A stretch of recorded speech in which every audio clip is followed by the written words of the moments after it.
cha asimise nje ngomthetho omile ngeleqa isangoma nje singamaNazaretha thina sihambisani naso asihambisani nesangoma kuze ukuthi incwadi ngayithola zayibhalwe uDube zinemithetho yala eNazaretha uJandube khona ipage eyayithi khuluma baba mkhulu ethi isangoma ongaxhalisana naso nongadla naso isangoma esingene emanzini saphuma nenyoka sehlambulukileke lezo sangoma isangoma nje qha asihambisani naso unenkoba masizwa ke umuntu bengasazi kahle hlehle isiZulu kodwa bekukhuluma nje noma ulumisa nje ulimi kanje ubekwazi kube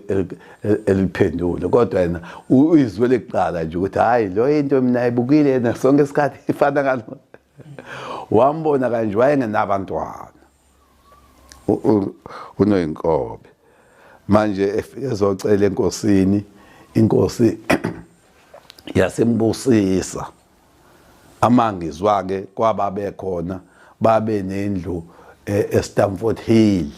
ngizwa ngumfowabo kwaZungu le ntabeni zase enkwenkwe phansi kwethempele eliphansi komfundisi uShabango kuthiwa ubani onanti igama lakhona hayi duma besaba sedumisana ukuphi lethempele seMelmont yeka leli eselikhona kuthiwa kusetilongweni wangowalapho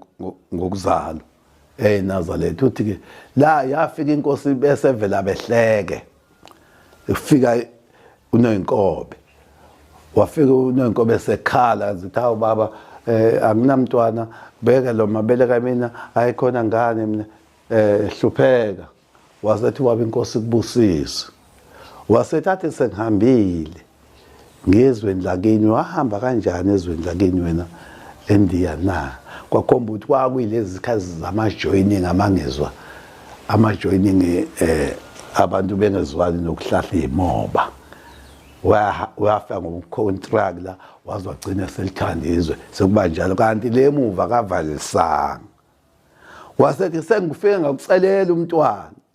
uzothola umntwana omfana igama lakhe uLwandle ngimngonile kulwandle naye akasazi kahle isiZulu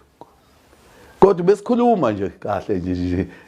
ungeke udideke ngisho ulumisa kanje ulimi kodwa yezwe kodwa maye esiletha kwela inkulumo uLwandle engakwazi ukuwela eyimisi ithi ngqo njenga uqoqo lo uAaron be hayi angikaze ngilithole futhi njengo Aaron